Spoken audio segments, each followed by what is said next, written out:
Good morning, good morning, good morning. Welcome to today's morning blast for myself, Ryan Paisley, and obviously Mr. Michael Brown, where we will be providing a rapid, well, not really that rapid anymore. It's about 30 minutes, but an explosive daily preview to jumpstart your trading day. But before we do, let's crack on and get the legals out the way. Nothing discussed on this Spaces session constitute trading or investment advice or infers any kind of endorsement by PIQ Global Limited, Trains PIQ or PIQ Suite, or indeed that of the hosts, which, as you know, is Mr. Michael Brown and myself, Mr. Ryan Paisley. Good morning and happy Tuesday to you, Mr. Michael Brown. Very good morning, Ryan. Good morning, everyone, from what is a surprisingly warm city of London today. Yes, it's very warm here out in the Kent Sticks as well. It's lovely. Indeed, it is certainly gilet weather today. Oh, love it. But Oh, we've got to remind people this isn't a weather show. But so what is going on in the market? no, it's not. We're supposed to be talking about markets, so we should probably do that. It was a positive start to the week yesterday in the equity complex. The S&P 500 closing higher by 1.8%. The Nasdaq 100 adding around 2.2%. With the S&P 500 closing back above its 200-day moving average, which may give the equity bulls a little bit of hope that this kind of relief rally and short covering move higher could have a little bit more by way of legs behind it. I would caution, though, that despite that near 2% gain in the S&P yesterday, we did see volumes that were around 20 or 25% below the 20-day average. So although we saw upside, perhaps some would argue that it is not the most convincing of rallies that we saw yesterday, and that the market, well, certainly I believe that the market still remains somewhat vulnerable. Nevertheless, we did see that improvement in sentiment filter into the Treasury complex as well, with yields rising across the curve. The 2-year rising by around about 8 basis points, trading north of 4% once again, and the 10-year rising around 8 basis points as well, trading to 4.33%. Interestingly, and if you zoom out, as we like to do on this program, the 10-year has been stuck between about 4.15 and 4.35% for the last kind of 3 weeks or so. So although we are seeing these relatively large sort of magnitude of moves in terms of a daily change in the benchmark 10-year, the moves are mean reverting in relatively rapid fashion, which again I think is a signal of a general sort of lack of conviction that we see behind trade at the moment. Nevertheless, the move higher that we saw in yields yesterday did put a bit of a bid into the dollar index up by around about 0.2%, sadly, trading north of the 104 figure, cable languishing in the low 129s, and sadly the mighty euro briefly dipping below the 108 figure and trading below that level this morning. In terms of fundamental catalyst data and news flow from yesterday, there was plenty on the tariff front, which I suppose we should probably rattle off first of all. The first was obviously those Wall Street Journal reports over the weekend that the reciprocal tariffs, that there may be some exemptions from those reciprocal tariffs, and also that they may not come at the same time as all these other sector-specific measures on things like cars and chips and pharma and all the rest of it. Trump was speaking yesterday, and he sort of leaned into those reports, really, saying that he may give a lot of countries breaks on tariffs. Now, as soon as the wind changes direction, he's probably going to say there's going to be no exemptions whatsoever, but I think it was interesting that those Wall Street Journal reports weren't sort of flat out denied in very, very rapid fashion, as we have seen so many times with Trump, where you get, a Truth Social post bemoaning the fake news media. That didn't happen yesterday, which perhaps suggests that there is an additional degree of credibility behind that reporting. I don't know.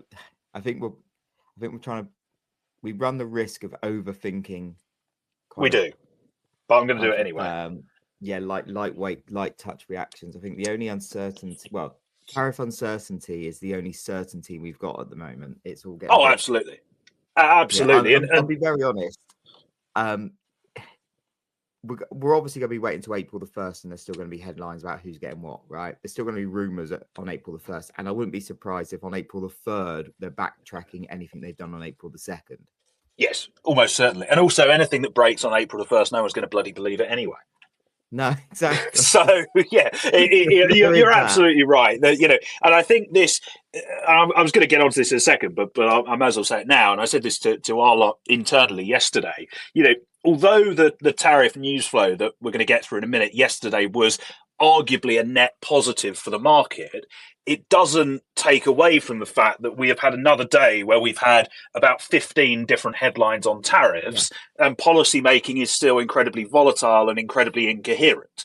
And when And investing as well is incredibly, how do you make decisions on your investment absolutely, strategy? and I would argue actually that the impact on confidence is still the same, because Oh yeah, it is still totally. as uncertain an environment. It just so happens that rather than the uncertainty being we're going to increase tariffs on people, the uncertainty is in the other direction.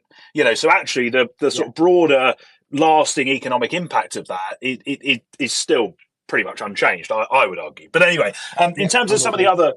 the other tariff headlines yesterday, Trump was also talking about how tariffs on lumber, cars, and chips and pharma are coming at, quote, some point.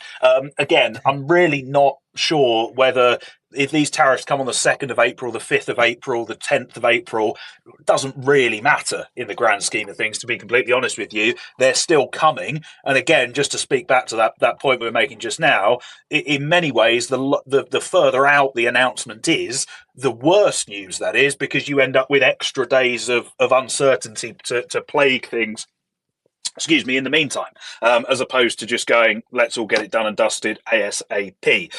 We did, though, have the announcement of some tariffs yesterday, and this is an interesting one, actually, because it's what the US are calling secondary tariffs. Now, this will be a 25% levy on imports into the United States, which come from countries that purchase oil from Venezuela.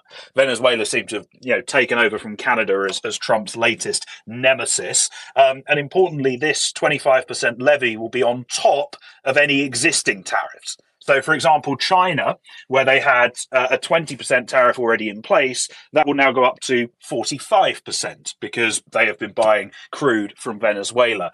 Other countries that may be subject to these measures include India, Spain, Turkey, and ironically, based on the most recent purchasing data, the United States, because they, up until the end of Feb, were buying crude from Venezuela. Now, I don't think Trump can tariff himself, but at this point, I wouldn't rule anything out. Lastly, on the issue of Trump, just two things. The first is that the European Trade Commissioner, a guy called Sefcovic, he is going to be meeting Howard Lutnick later on today. What a lucky man he is. Wow, And bravo. lastly, we heard from Trump again yesterday saying that he would like the Fed to lower interest rates. Now, I would like Arsenal to win the league, but we can't always get Yeah, our own way in this life, sadly. In terms yeah, of other bits and bobs from yesterday, a few other things out of the United States, reporting via Semaphore, picked up by Bloomberg, really reiterating what Scott Bessent has been saying recently about streamlining bank regulation in the United States. Apparently, the Treasury are drafting a whole host of recommendations as to how the Office of the Control of the Currency, the FDIC, the Fed, and all the other bank regulators can work together and be a little bit more efficient. We also have Reuters sources reporting that OPEC, they are set to proceed with their plans for the scheduled output hike in May. That's according to yeah. three sources cited by Reuters. And of course, as Ryan, who used to trade a bit of crude, hasn't mentioned it much, as you have said previously, this is more in a sort of war for market share as opposed to a battle over Yeah, absolutely. price. In terms of other bits and bobs from yesterday, despite the euro taking a bit of a leg lower, we did have some decent-ish data out of the Yeah. eurozone. The manufacturing PMI print rising to a 26-month high at 48.7, and the composite output gauge rising to a 7-month high at 50.4. We did have a chunky miss on the services gauge though at 50.4 from a prior 50 from a consensus 51.1. That was actually a 4-month low on that index. And lastly, just to wrap things up here in the UK, we also had PMI figures out yesterday.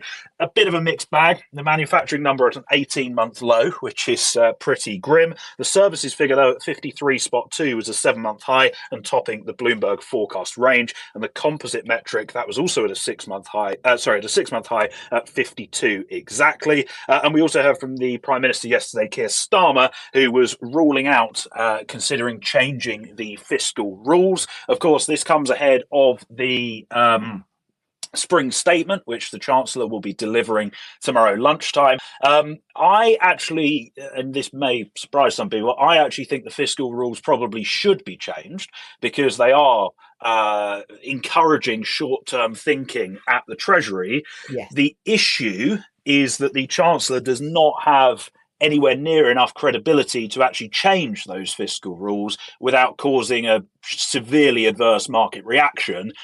So we are stuck in a little bit of a bind there. But if we do ever get a chancellor who's vaguely competent, then I think the first thing they should do is, one, change the fiscal rules to encourage a more longer term view of things and actually encourage a bit of investment in the UK economy. And secondly, go and fire everyone at the OBR because they are clearly incompetent. Well, this is it, right? So the rules are quite restrictive. However, if you remove the restriction for someone that hasn't got a clue what they're doing, it's a recipe for disaster. Absolutely. So yes, remove them, but at least have someone that, you know, at the wheel that knows what they're doing when you do restrict them. I think that's the TLDR there. Indeed, it is. Very well put. And that's all from me for the moment. Awesome. Well, thank you very much for that. So before Michael gives us a quick update on what to look forward to today, here's some overnight news headlines courtesy of Zach and the overnight news roundup, which obviously, as everyone knows by now, is our pinned tweet and in our Substack. But kicking off with macro and policy, India-US trade deal. India plans to reduce tariffs on more than half of US imports worth 23 billion in a first phase pact to avert reciprocal tariffs. That came out just now. So it looks like India bending the knee. EU seeks to avert trade clash. EU officials ramp up diplomacy, meeting senior US counterparts ahead of Trump's reciprocal tariffs due next week. So again, looks like EU are starting to creak at the knees. US National Security Leak. The NSA Waltz is a job reportedly at risk following accidental war plan leak, raising speculation about a White House reshuffle. This, if you don't know, basically they an Atlantic journo was in a secure chat with the vice president and Waltz, and basically got told everything that was going on about 2 hours before they did it, when they bombed the facilities in Yemen. I mean, if anyone hasn't read that, go and read it. I was genuinely sat open mouthed on the train last night reading it. Yeah, it reads like it can't be true. It's something out of a film. You know, a journalist being added to a bloody Signal group chat with all the senior bods in the defense industry in the United States. It's mental. And the thing is, it is so bad that they're now saying, "Oh no, it must have been. It's that bad. It must have been done on purpose." And I'm like, I don't think it was, because no, it's and just also what they've said. Can I just, and I don't want to get political, but I am going to momentarily. Oh, go on. Half of bloody Twitter who are going, oh no, well, it's fine because it shows that they're thinking things through and they're planning comprehensively. It's not fucking fine to send war plans to a journalist by accident, guys. If the Democrats had done that, there'd be blood on the streets at this point. But, because the orange bloke has done it, it's apparently all right. It's far worse than like the Hillary emails and all that stuff. Not, again, that we're being political. We haven't got sides here. We laugh at both of them, but both parties. But I know exactly what you're saying there. But anyway, before you throw your toys completely out of the pram, I was going to say my blood pressure's already high in preparation for Reeves tomorrow. I'm going to blow up if I'm not careful. Yeah, I'm steady. Right, and quickly moving on. Tariff on Chinese ships. Proposal to levy stiff fees. Oh god. On Chinese-made ships entering the US sows panic among US farmers fearing retaliatory moves on wheat, corn, and soy. I'm going to have to check if the FT actually said on Chinese-made ships, because the stiff fees apply to any ships, regardless of where they're made, as long as the fleet that owns them owns Chinese ships. So it's far worse than just the ships being Chinese. It's if any ships in the fleet itself are made in China. So that's one to keep an eye on. Again, this is something that we've been mentioning for now for a couple of weeks. Angie, who I do the grain market blast with, who is amazing at what she does, she's been mentioning this now for about a month. So it's fine. It's good that finally the FT have finally picked up on it, although they still might have got it wrapped around the tits a little bit. US retail inflows and mixed sentiment. Retail investor flows into US stocks reached $67 billion so far in 2025 versus 71 billion in Q4 2024. Even as professional managers cut exposure. Canadians are boycotting travel to the US amid Trump's border and annexation rhetoric, causing a February drop in arrivals. China's stimulus and PBOC policy now. China may expand subsidies to services as it struggles with weak domestic demand. The PBOC adjusted one-year loan pricing to commercial lenders, phasing out the MLF rate, seen as loosening policy under a policy revamp. Alibaba's Joe Tsai warns of potential data center bubble in the US, overshadowing near-term AI demand. Did I see you have a bit of a rant at this morning as well, No, Ryan? no, it wasn't me. It was All bloody right, Judith calm down. Chalmers Jesus, mate. who. Calm down, dear. Calm down. I know it's Wow. often me having a rant about these things, but no, it was actually our very good friend Zach who was on his Oh, yeah, high it was horse about actually. this. Yeah, it was. Yeah, Presumably from said high horse, he was yeah, talking his own book, but yeah. No.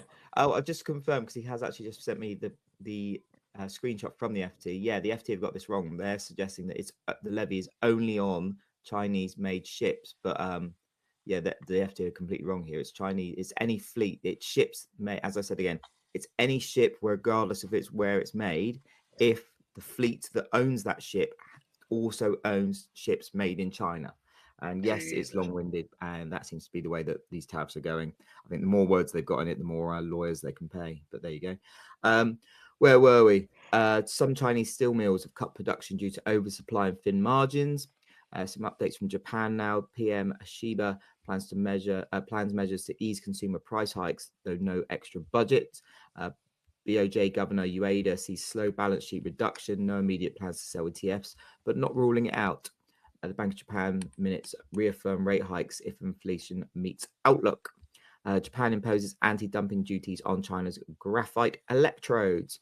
UK fiscal outlook. I'm sure Michael's about to come on to this, but just a very quick TR because chances are he'll be spitting and screaming and swearing when he says it in a second, given by how he's reacted so far today. UK Chancellor Reeves is expected to. Oh God, now he's choking.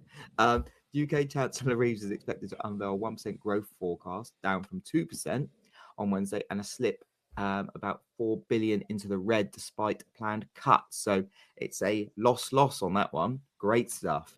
Economists warn a tighter budget or tax hikes may loom in the autumn. It's gone to the FT. Well, Just some from doesn't Europe and no one's exactly sticking their neck out with that one, are they? Let's be no, honest. very true, very true. European car sales fell the most in 5 months as consumers delay large purchases. This is in Europe. Turkey's finance minister holds calls with foreign investors as market remains nervous following the opposition leader's arrest. Brazil's President Bolsonaro seeks support from abroad, calling the current government left-leaning. Some geopolitics news. Ukraine, Russia talks, US-led negotiations in Saudi Arabia with delegations from Ukraine and Russia reportedly making progress. An announcement could come soon. I'm getting 90% done vibes here, so we'll see how soon is. French and UK leaders are bolstering Europe's hard power. That's a quote amid concerns over reduced US involvement. That's one of the obviously the defense spending names, but defense industry, sorry. China released employees of US due diligence firm Mintz after 2 years, aiming to reassure foreign companies. The fact that they were arrested or under kind of house arrest for 2 years isn't that reassuring, I'll be honest. Corporate and market news now, just before I wrap it up and head it back to Angry Mike. Meta's ad-free services, Meta, Facebook and Instagram, may start charging $14 a month for an ad-free user experience. India is to scrap a 6% digital ads levy that primarily hit US tech firms. Again, this is obviously trying to appease the US, hoping to ease friction and secure a trade deal. So names kind of to mention on that one, associated tickers are obviously Alphabet, Meta, and Amazon. Trump Media and crypto. Trump Media and Tech Group are up 9%. on a non-binding agreement with crypto.com to launch ETFs and products on its financial services platform. Again, how they can do this with Trump in power, I'm not really sure, but who am I to say? Tesla, Cathie Wood's ARK stays bullish on Tesla, projecting a $2,600 share per share in 5 years, despite Tesla's declining EU market share. Again, what's she up to? It's just ridiculous. Chinese tech and phones. Vice Premier He welcomed Blackstone's interest in China, highlighting long-term capital. BYD electronic shares dropped on profit miss. Chinese startups pivot strategies after DeepSeek's success. And finally, for me, just some company names. Shell plans to expand on oil and gas production and boost shareholder returns over the next 5 years. HSBC to intensify investment banking in Asia and Middle East after scaling back in Europe and the US. GSK explores its blockbuster shingles vaccine can reduce dementia risk. And Nokia finally invests in advanced chipsets to cut power usage by 50+% in data center networking. That's according to the Nikkei. And that's it from me. Back to you in the studio. Good stuff. Cheers, Ryan. HSBC are going to have nothing left at this rate. All right. Cut, isn't it? Yeah, our good friend Tom, who is listening, probably is listening. I've not actually checked, but he, as he rightly mentions, at this point, it seems like they're just a selling company. It's going to be two men and like the office dog left at the end of the day. Yeah, and then they'll probably flog the dog. Anyway, moving on. In terms of today, well, I like it. I really like it. Just for the avoidance of doubt, I meant flog as in sell, not go and beat it with a club or anything. I'm not that harsh. Anyway, moving on. In terms of today, in about 10 minutes' time, we have the latest IFO sentiment figures out of Germany. Business climate expected 86.7, up for a prior 85.2. Perhaps not the boost you would expect from €500 billion worth of defence spending, but nonetheless, a little bit of optimism creeping into Europe's largest economy. In terms of the remainder of the day, it's really just a calendar that's padded out with second-tier US data points, to be honest with you. At 2 o'clock this afternoon, we get manufacturing figures from the Richmond Fed. We get new home sales data for February, and we also get consumer confidence figures from the Conference Board. Their index expected at 93.6, down from a prior 98.3. And obviously that comes after the UMich sentiment gauge fell to about a 2.5-year low when that was released a couple of weeks ago. In terms of other things to keep an eye on today, we do have a 2-year note auction out of the United States, $69 billion worth being sold off at 5 o'clock London time. That comes ahead of 5-year supply tomorrow and then 7-year supply on Thursday. On the speaking front, we're due to hear from the Fed's Williams and Kugler, as well as the ECB's Casimir, Muller, Holtzman, Vucic and Nagel. Far too many of them on the wires at the minute. They're all saying the same thing. Please just go away. On the earnings front, nothing of note before the market open, but after the market close, we hear from the original meme stock GameStop, although to be honest, I don't think earnings actually matter one iota for that name. And then in terms of overnight and early tomorrow morning, do bear in mind overnight we get CPI data out of Australia, and then at 7 o'clock tomorrow morning we have the latest UK inflation figures. Of course, no PPI data because the ONS have made a complete pig's ear of it, and we get CPI, but whether or not you can believe it is anyone's guess. And of course, continued focus on geopolitical headlines. I think talks in Saudi are due to wrap up today between Russia and the United States, and also, of course, on the tariff front as well, as we inch ever closer to that 2nd of April, Liberation Day, as it is continuing to be called. And that is your lot from me for now. And Ryan seems to have disappeared, so I hope I don't have to wrap this up on my own because I've got no clue how to end this space. We could be here forever. Sorry, there was a lot of seagulls around my house, so I had to mute myself. Oh. Otherwise, you'll just get angry at them. So from me and a very angry Michael Brown, listeners, we wish you a very good day. If you are trading today, keep it tight. Try and see the happiness in life. Don't let Michael Brown pull you down so early in the morning. I'm off to go and meditate now. Goodbye. Yeah, please do. Please do. Right, listeners, thank you as always.